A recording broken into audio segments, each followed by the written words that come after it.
Hey guys, welcome to episode 2 of Let's Play Castlevania Circle of the Moon. I'm going to be going over some of the menu stuff, which is like, you know, it shows your... These are your DSS cards, basically. I'll explain those a bit later. Items that you can equip or use and stuff like that. You can examine your DSS cards and see what they do. Magic items, which I'll explain in a bit. And you can change your button config and stuff like that. So yeah, on your screen you can see like how much of the castle that you've examined and stuff like that, and your health and your strength and everything. I'm just kind of testing out the controls and everything. I'm using my keyboard, which is kind of awkward, which is I'm normally not this bad at the game, but you know. So this music, first off, creeped me the hell out. Maybe I don't think I'm the only one. Anyway. I've got my first DSS card, Salamander. Attribute and action cards will create a special effect. These can be set at the menu screen using DSS option. So, as you can see, I got the Salamander card for Attribute. A lizard bathed in flames, embodiment of the fire spirit. Salamander has the power of fire. So, we can imagine it has something to do with fire. Yeah.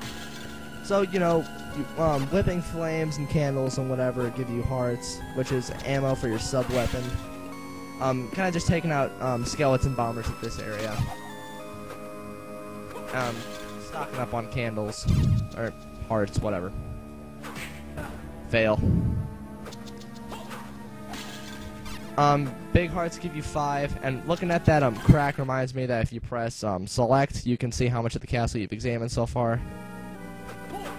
Because that's actually an area that you exit out of later on in the game. Yeah, just whipping candles, that's what I do. Fail. Killing the skeleton bombers, racking up on experience. You know, this is kind of like RPG elements in a way that you can get better armor and stuff like that and level up. And this will take me to my first area of the game, the Catacombs. Which, this music's actually exclusive to Castlevania Circle of the Moon. A lot of the other songs are from other Castlevania games. You can see we can't get up there yet. We'll be able to get up there a bit later. New enemies, bats, and boneheads. Which, you know, they're pretty cool, I guess. If you go into this area, you realize that there's this big freaking box in the way that you can't move. So, that's, again, an area you'll have to explore later on in the game. Just attack with my whip. Oh, sweet. Got my second DSS card, which is Mercury. Mercury, the messenger of the gods, has the potential of strength. So, let's use L to combine the two, and we get a flame whip, which is pretty nice. It does more damage to some enemies. Oh yeah, you can do a slide attack by pressing down and jump. But it does more damage to some enemies, like the boneheads. It does less damage to, actually.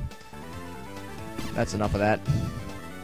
And it does more damage to like the worms and the skeletons. I got my first sub-weapon, by the way. As you can see, the weapon up by the number of hearts that I have. Pressing up and attack shoots off your sub-weapons. I have the daggers right now, which is probably my least favorite. My favorite is the cross. Going into the next area, to this room. I kind of think of this as a mini-boss, sort of, because the strongest enemy you've encountered so far, Earth Demon, I always mistook it as the first boss. And God, did I have trouble with it as a kid, because I could never get the jumping patterns right. But, he's not too difficult, just whip and jump. You'll have no trouble at all, unless you're an idiot like I was when I was a kid. So I'm going to just slide over here to get my first magic item, the dash boots. Double tap forward to perform a dash move. Magic items give you special abilities, which you collect after most boss fights.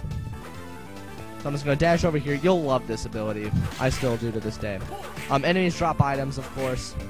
Level up, like in RPGs, you gain strength and stat boost and stuff like that whenever you level up. The antidote, which I just picked up, cures poison statuses. You can have status effects like you could in Pokemon and stuff like that. I'll show you an example. Hit a poison worm, get poison. I take damage every second or so. As you can see, status poison. I'll use the antidote to cure that. wipe out those poison worms that were giving me trouble. Slide over here, knock out these boneheads and stuff. Just racking up some experience. Fail. Yeah, after you take out this bonehead, this will take you to your first save point. And with that save point, I will wrap up the second episode of Let's Play Castlevania Circle of the Moon. So, I'll see you guys next time. Peace.